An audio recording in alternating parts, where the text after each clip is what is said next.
Hey artists and creators, J-Star here, and today I want to show you how I made this Merry Martini greeting card for the holidays. Inspired by my friend Amy Mummert, who did a really fun artist trading card, and I wanted to use this as inspiration and honor her. So, Merry Martinis. Let me show you how I did it. Good morning, J-Star here, and today I've been inspired by two things. My regular breakfast drink, so refreshing, and this little card. This artist trading card was sent to me by Amy Mummert, who is really a funny, wonderful woman. She made me laugh, and this card made me laugh so hard last year. And she passed away a couple months ago. And I've been thinking about her and just all of her artistic endeavors and what she did. And I wanted to honor her with a tribute. So I'm gonna make some Christmas cards inspired by Amy's Christmas fruit. So Amy Mummert, here's to you. Oh gosh, I need a couple more of those. Okay, so we're gonna make artist trading cards and mount them on greeting cards. So I'm gonna start with a basic piece of cardstock, and I'm gonna cut it down to 2.5 by 3.5. We'll go 3.5 first. Okay, and I like this basic cardstock. This is from Walmart. It's the easiest thing in the world. I should put this here so you can see it. And then we go to 2.5. I'll cut a few of these for us. Okay, I like basic cardstock. You know, I have these blank greeting cards that I get from Amazon. They're 4x6 and they come with a coordinating envelope. And I do have this little weird green color. It's kind of like hospital-y green, but I'm thinking it might be cute as a background for the olive. So I'm gonna cut this down and just see what happens when we print an olive on it, okay? So it doesn't really matter what paper you have. You can do anything. I considered putting these on like sheet music, cutting out Christmas carols and having that as the background for these, but any paper will do. I like a heavier cardstock, but this is gonna be glued down to the cardstock greeting card, so you won't need any strength in it, okay? So that's the first thing, that's the easy thing. We've got 2.5 by 3.5 cards. Now, we want to make a stamp, okay? I'll just grab this pen. And we want the stamp to be an olive, and we want it to fit on the artist trading card. So I'm thinking about like 2.5 by like 1 3/4, somewhere in there. I think that could be good. So I'm just gonna take this and I'm gonna go, there's 1 3/4, and there's 1, and then roughly 1, 2 1/4. So that'll be roughly the size, and I'm just gonna sketch out my olive. It's almost egg shaped, but it's a little more chunky. Now, the cool thing about this is this first one that you do, you can kind of mess up and see how it works for you, okay? So let's just cut it out. Okay, it looks pretty good, and it fits perfectly on the card. Now, we want to do 3 more of these, okay? So I like to just cut straight around them, like hold it together, and then cut around them. It can get tricky, so just cut off that extra piece if that's, you know, flopping off of it. So just cut that off. Okay, that's 2. And then again with the original, come back over to your sheet. I'm gonna rough cut it out first.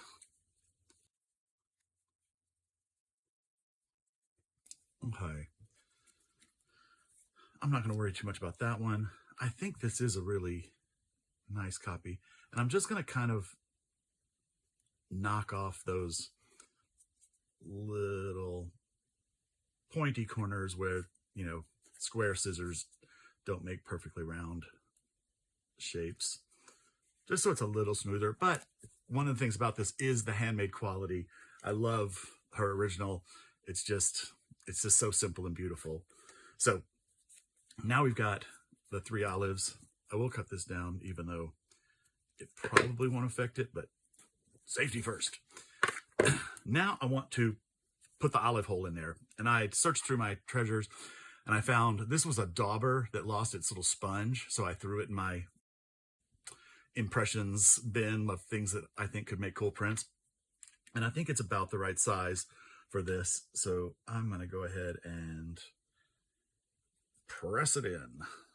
Okay. And anything could work for this probably. Like, looks like this is about the same size. Just a little cap from the spray bottle. That's bigger. But this, I think this one's smaller. Yeah, so a cap from a spray bottle like that is probably the good size for this. And you can make yours any size you want, but that's what that is. Okay, so now I'm going to take my little circle that's there, and I'm just going to cut a little X in the middle of it. Although I was thinking I'd cut this out with scissors, but maybe it's easier to cut it like this. I don't think I'm going to get as clean a cut. Let's go to scissors. And you just have to kind of angle it in there and start cutting. And I definitely want the outside of the impression. So it's kind of like as big as the thing we pressed into it. I can't cut circles. That's why I use the thing to make a circle in the first place instead of just drawing one, because I can't cut circles. Although I don't mind the jaggy edge of that, because again, her original is kind of jaggy. And that's right. That's the way I conjugate it. Jaggy, not jagged. It's in the act of jagging.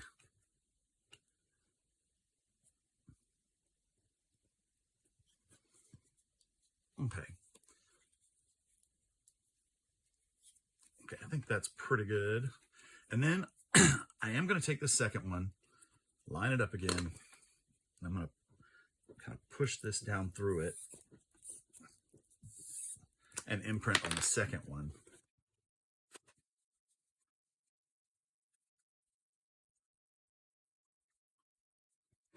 Okay, does not have to be perfect, and I'll tell you why now. So we're going to mount these to a piece of cardboard. Okay, I'm going to start with the solid one, and then I'm going to go with the messy one.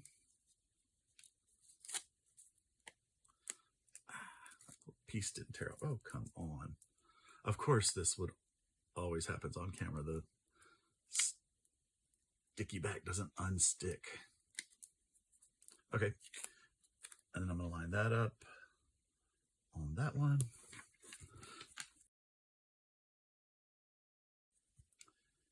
And then finally, be a little more careful with that one. I'm going to line up this one on top of that. Okay. Okay, my holes are not lined up very well, but I don't think it'll make too much of a difference. The reason I do it 3 deep and then do the hole 2 deep is to make just an easier stamp that won't have like a schmutz around the edge. If you do it 1 layer on the cardboard, you could push the cardboard down and it could have ink on it. So then you have like a halo around your stamp. So just layer it up a little bit. Oh, did I mention what I'm cutting this out of? I don't think I did. This is just sheet foam with a sticky back, okay? I got this at Walmart. It was a pack of a bunch in multiple colors for, I think it was $5 for a ton of it, and I've used a ton of it and still have a ton of it. So now we have our little stamp, and let's put a holder on it, a handle, if you will. Just taking some tape, doubling it over, and making a stamp. Okay, now we have our stamp, but now we need the pimento. So let's get this back. I'm just gonna take a little strip of this. And the same again, we're gonna take the whatever plastic lid or whatever we're using and make the impression. Make the impression and make the impression. And then cut them out. And this time I'm going right in the crevice, whereas on the other one, I hugged to the outside. I want the pimento to be just a little smaller than the olive hole. The olive hole.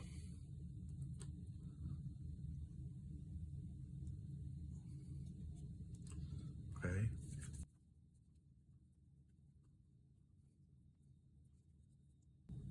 By the way, I always talk about this. When I taught puppet camps to kids and they needed like a little round piece for eyes or whatever, I would tell them to look through the scrap box first and see if they could find any scraps of the color that they needed. Invariably, they never would find it. And so they would ask me for a fresh piece of felt or foam or whatever it was. And I would give them, you know, the whole sheet, and they would cut their little piece right from the middle of the whole sheet of foam. And it drove me batty. I'm like, do you see that your little piece would cut out of there? Like, look, it's the same size. It's the same size. And now you're not wasting a big piece of stuff. Ugh. Drove me crazy. So anyway, always fun to share tales of how kids are terrible. Now, wait, which one was the one? Maybe that's those. Okay, so now I'm gonna take another piece of cardboard, just a little scrap, scrappy scrap, and I'm gonna stack these 1, 2, 3. And cut around it. And put a handle on it.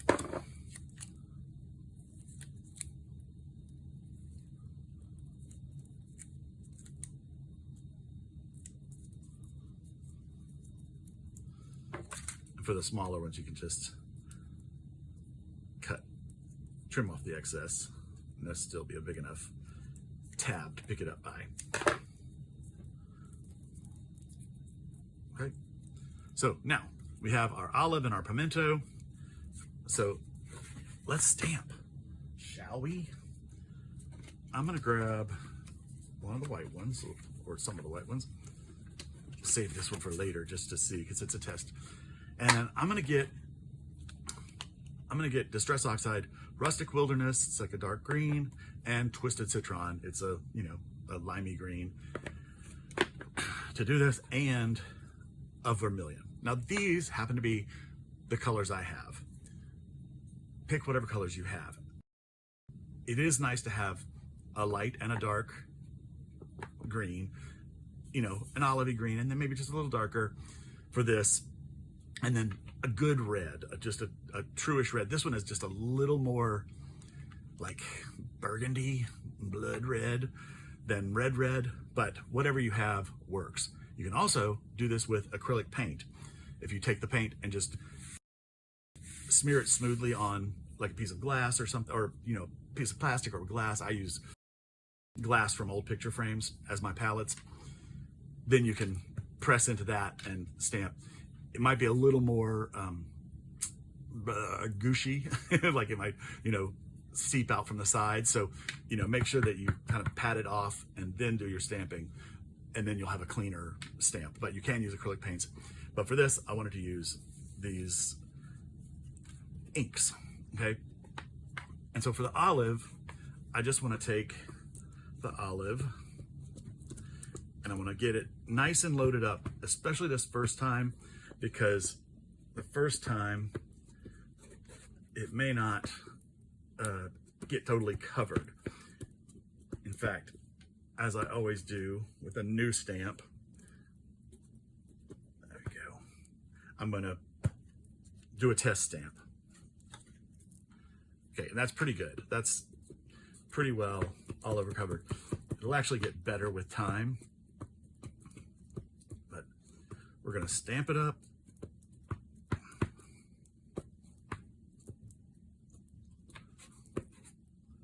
I'm seeing it looks rather yellow there, but I'm not gonna, maybe it's just so thin it's not showing up. Okay, and now I'm just gonna run like the edge around on the darker green. And I'm gonna center this as much as I can and press it down.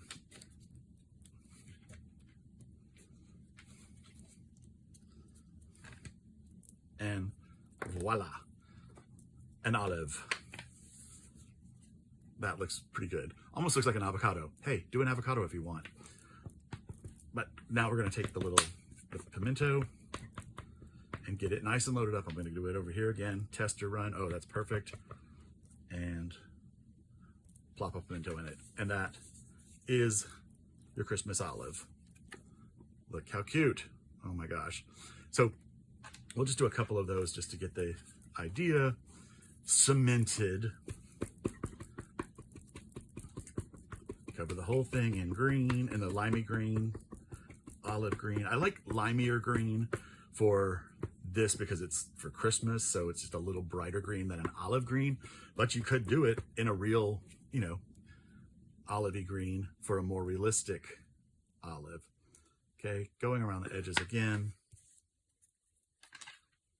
and centering it roughly. And I'm really pressing this down. I don't have to worry about that cardboard, you know, anything touching the edges because it's 3 layers high. Cute, that one's got a nice dark outline on it. And then, okay, you know what I just did? I put that in the citron. Okay, so pay attention to what you're doing. I'm just gonna try to cover it up and see if that works. And it did, perfect, okay. It makes it a little darker, that's fine.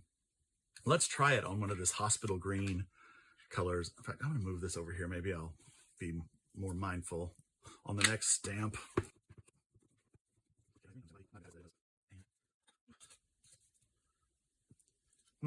See, it like eats up the lime green, and I don't like that as much. Yeah, I mean, it's okay. Ooh. Do watch your fingers. I had a little bit of green on my finger there, and it got on my card. Sometimes you can take an eraser. I need a new eraser, but sometimes you're able to erase it off. Yeah, that kind of got it. Most of it, maybe. Anyway, I don't really like it on there anyway, so that's not going to be something I use. But there, so let's take those. They're so cute. Those right there, so you can see them and remember. Up, I did it there too. Look at me. I'm just a klutz today. I better steady my nerves.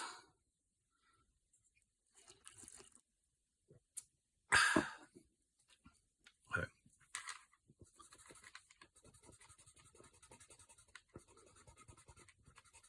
Yeah, that one's too deep. That one's not going to come off. Well, we've got that one. So now we're just going to mount it to a card, which of course is so simple. I'm going to do it to one of these manila ones. I guess they're not manila. These are craft paper envelopes. Same thing, got them on blah, blah, blah. Amazon. So where's my glue stick? There we go. To mount them, it's super simple. I'm gonna take the glue stick, and I kind of want these to be a little more rustic, a little more artistic hand. So I'm not going to the edge on the card. I'm just doing it in the middle, and I'm kind of centering it on here. And then I'm taking a paper towel and laying it over the top so that I can really press down, and I won't get any ink on my fingers, and I won't get the ink on the white paper. Okay, very good. And now we have that. Maybe I do need to get that out of the way. And now we want to put our greeting. And I have this little, these things keep falling out. I need to order a new one because some of these are just not sticky anymore, or maybe clean them. But it's an alphabet of type, and it's got capitals and lower cases, and it's got multiples of each, so it's easier to spell out words. See, they're falling out. Easier to spell out words. And so what I've spelled out is Mary. Mary.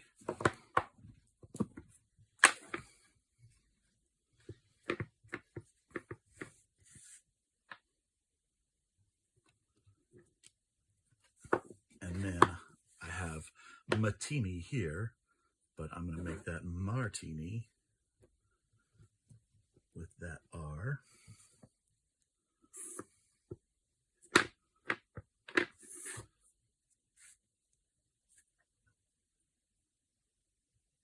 And then we stamp in, oh, Mary Martini. And I think that is just too cute, right? It's a great little Christmas card. I will show you how I finish the backs of these. I like to put my name and stuff on them. And I have a stamp with my studio name on it from Dazzles. And I've made this clever little jig for lining up my stamp and making it straight and not overprinting. So, because if you stamp like that and then you stamp down, oh, you get that sometimes, like it can mess up. So I block it off with that. It's a great little thing. And then I'm gonna put a name on it. J star, and then we're going to add a star to it. Cool. Oh, where'd the lid go? There we go. So that's the back side completed. And then because I do sell these, I put an envelope with them. And I do it with the envelope inside the card. Sometimes I do a coordinating envelope so you can see the edge of the envelope, and then you can also still see my, name and stuff on the back. And then I got these little envelopes off of Amazon, and I slide them into the envelope, and voila, Mary Martini. As I was packing up, I thought of one little idea. If you wanted to make your olive a little more dazzling, add a little dazzle, I thought you could do this. Stamp it with some archival ink in your red, just as you did. But then put some glittery embossing powder on it. And you want to make sure that your green is fully dry. I meant to blow these with the hairdryer before I did this, but let's hope. Oh, good. I think we're good. Knock off the excess. Totally cute. I'm going to move this to the side for a second. And then let's hit it with our heat gun.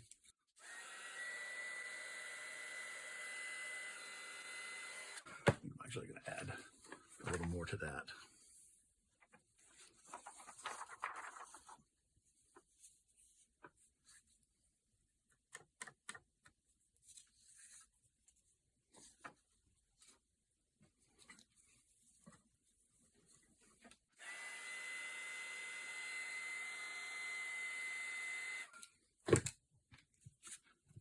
And now